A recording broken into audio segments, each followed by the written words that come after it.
Voilà, il est timide. Catherine Rolland nous a rejoint sur le plateau de 64 minutes. Bonsoir.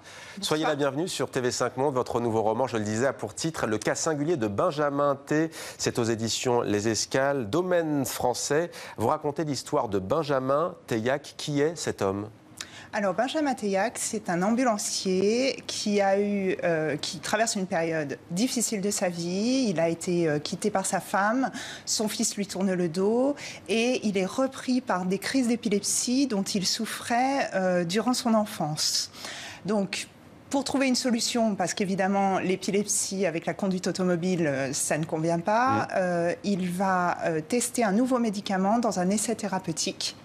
Et à partir du moment où il va tester ce nouveau médicament, il va lui arriver des phénomènes assez étranges. Voilà, ne racontez pas tout, je me suis dit, vous allez aller jusqu'au bout de l'histoire. Alors pas du tout, non. On a envie de se dire, on va quand même s'arrêter sur lui, parce qu'en fait, quand on lit votre roman, on se dit c'est un peu l'archétype des braves garçons, des braves hommes sur qui le sort s'acharne.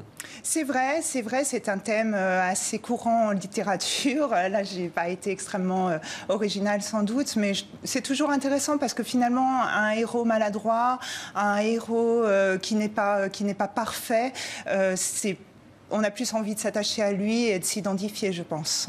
Alors, lorsque le neurologue, justement, sa neurologue pour être précis, lui propose de tester le médicament que vous avez cité, un nouveau médicament que l'on présente comme révolutionnaire, il décide d'accepter. Pourtant, il y a la réticence d'un de ses proches qui s'appelle David. Absolument, parce que comme David, qui est son meilleur ami, mais qui est aussi son collègue ambulancier, a la vision finalement de ce que sont les essais thérapeutiques, avec tous les risques que cela encourt, et il a peur tout simplement pour son ami, donc il ne l'encourage pas du tout, mais Benjamin va passer outre. Alors, par un phénomène singulier, on va se retrouver soudain en 1944 au beau milieu du maquis. On n'en dit pas plus. Vous nous plongez au fond dans les tréfonds de l'âme humaine, avec une question peut-être, si on vivait à l'envers, qu'est-ce que ça donnerait ? C'est ça pose la question de la prédestination, ça pose la question de nos choix, la manière dont nous pouvons décider de mener notre vie ou pas, et si c'était à refaire, qu'est-ce qu'il se passerait ? Qu'est-ce que vous interrogez dans ce roman sur nous, sur les êtres humains ? La lâcheté, notamment ? Ou au contraire La lâcheté, mais je pense aussi que c'est un roman qui montre que finalement, les choses ne sont pas toutes blanches ou toutes noires. Il y a en nous toujours des ressources, et on ne peut pas être en permanence héroïque, mais finalement, il faut toujours laisser à l'homme une seconde chance, je pense. Alors, le Salon Livre Paris ouvre officiellement demain au public. On pourra y découvrir votre livre, on pourra l'acheter aussi, avec en prime, on imagine, une dédicace. Bien sûr.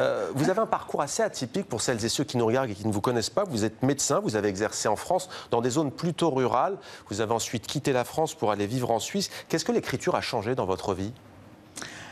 L'écriture, je dirais que c'est une bouffée d'oxygène finalement. Je pense que la médecine, moi j'exerce maintenant la médecine d'urgence, c'est pas quelque chose qui est toujours très léger. Il y a quand même un quotidien parfois assez difficile.